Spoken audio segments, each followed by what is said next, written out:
नमस्कार, मी सोनाली आणि माझं चॅनल अंदाज आपलामध्ये तुमचं खूप सारं स्वागत. आज आपण परत एकदा अशी पटकन होणारी अशी एक रेसिपी बघणार आहोत आणि त्याचं नाव आहे वांग्याची कापं. करायला एकदम सोपी अशी रेसिपी आहे. सगळं घरचंच साहित्य आहे. चला तर मग लागूया कामाला. आता लागणारं साहित्य काय काय ते तुम्हाला मी सांगते. तर वांग्याची कापं आहेत, म्हणून बघा आपण वांग्याचे असे स्लाइस करून घेतलेले आहेत. ना जास्त जाड आहेत ना पातळ आहेत.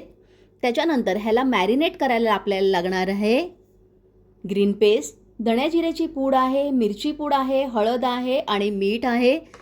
तसंच आपल्याला लिंबू देखील लागणार आहे. तसंच वरच्या कोटिंगसाठी आपल्याला लागणार आहे तांदळाची पिठी, थोडासा रवा, थोडंसं इकडे बेसन पीठ घेतलेलं आहे, म्हणजे बेसन घेतलेलं आहे, मिरची पूड आणि किंचितचं आपण इकडे मीठ घेतलेलं आहे, म्हणजे वरच्या कोटिंगला देखील चांगली चव येईल.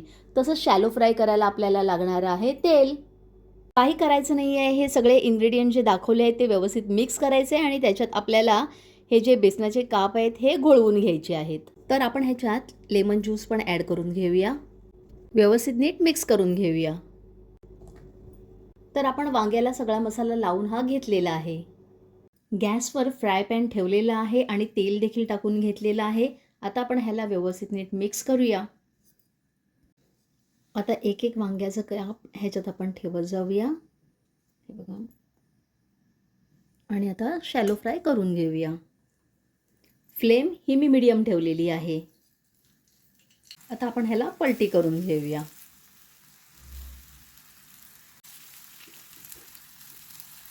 वांग शिजायला जास्त वेळ लागत नाही. मी ह्याला परत एकदा टर्न करून घेते. हे बघा.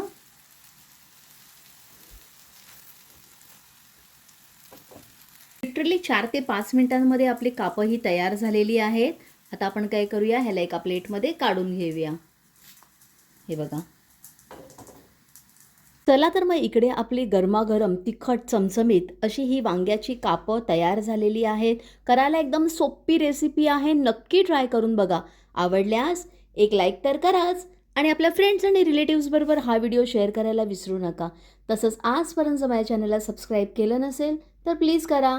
धन्यवाद.